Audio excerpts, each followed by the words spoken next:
Hey guys, Nick with American Handgunner. Today we're going to be looking at the Bond Arms Stinger.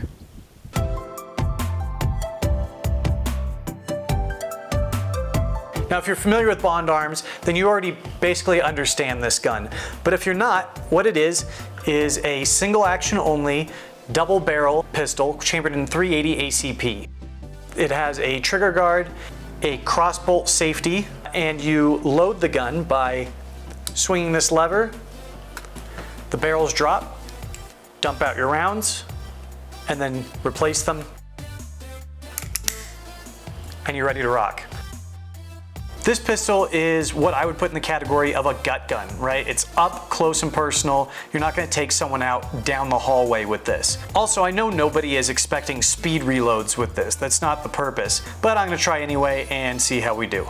So before I get started, I wanna thank Centennial Gun Club, my local gun store, for supplying the ammo for this review.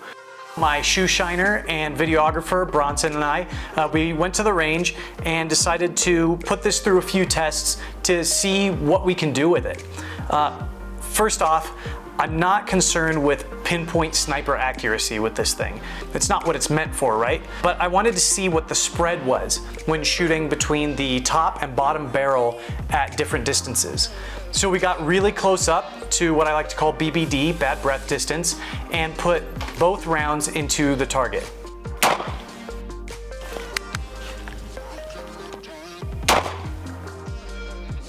After that test, we moved back to 5 yards to see the spread, and we noticed that the point of impact changed pretty significantly. From my point of aim, the top barrel fired 6 inches high and the bottom barrel fired 4 inches high. So you have to really be up close for this. After that, I thought I'd give a shot at some hip shooting. Now the holster that I'm using in this video is not meant for the Stinger. It's actually meant for the Bond Arms Grizzly. So it's not a perfect fit, but I needed something to put it in. Action!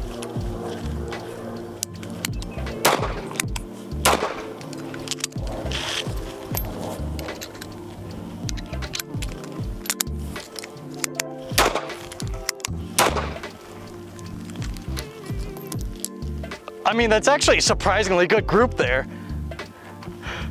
Look at this. This is all from the hip. It was not a fast endeavor, but it is possible. Unfortunately, one of the biggest problems that we had with this was we couldn't get the spent casing to fall from one of the barrels. We had to keep prying it out with a knife. As the day went on, it got a little easier and we could pick it out with our fingernails. I don't think anyone intended this thing to be reloaded in the middle of a bad situation. I just like to know that I could if I really needed to.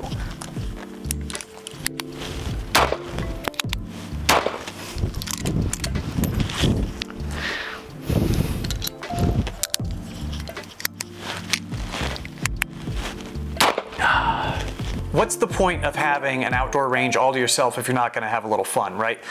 So we decided to shoot this thing out to distance. 25 yards off a bag, so we had a little bit of help, but I wanted to see if I could hit an 8-inch steel plate at 25 yards. So we tried. Send it! I was able to connect with the bottom barrel. I was aiming about 5 feet low, so it was mostly a guess. I got lucky, but it is possible. Send it! Not bad. The more that we shot this gun, the more comfortable we became with it. And that's kind of the truth for everything, right? It's all about the training that you do with whatever platform you're using. So obviously, this is not a sniper rifle, but if you train with it enough and you get to know your gun, where those rounds are hitting, and which barrel is gonna fire, because the sight is aligned with the bottom barrel. So that's important too. But the more familiar you become with the gun, then maybe the more likely you can hit that plate at 25 yards.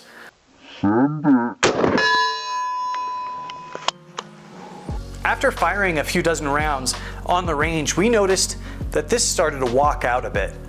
Now this is something that you unscrew so that you can change out barrels and calibers and all that kind of stuff, and you can't really do anything to secure it better. So just keep an eye on it. After a box of ammo, make sure that thing is still screwed in. This is a strong contender for people like me who think that pocket carry is completely out of the realm of possibilities. I'm not a large person. I'm fairly medium all around, 5'9", about 160 pounds. Most pocket guns do not fit in my pockets. This drops into a pocket, no problem. So if I'm out in Lake Havasu in my board shorts, I gotta run up to the liquor store for some beef jerky, I could throw this in my pocket and I'll be good to go. I don't have to put on a belt and put on some chassis system. It's really easy. So really what I'm trying to say is that it's a jet ski gun. If you are a jet ski pirate, this, mateys, is the perfect choice. For defensive purposes, a lot of us carry much larger guns than this. High capacity, larger caliber guns. And that's often what we think about when we say a defensive handgun. This is not that. It doesn't belong in that category. It shouldn't be judged against those guns.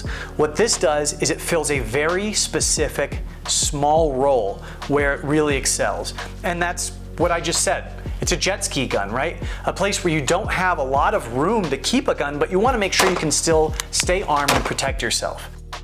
If you liked what you heard about this gun, if you liked the review that we just did, remember to do all the usual stuff, like, comment, subscribe, share this stuff with your friends, and while you're at it, check out Bond Arms on their social media. I think that they would appreciate a little bit of support, and we definitely support them here. So thank you for watching. Remember to carry often and stay safe.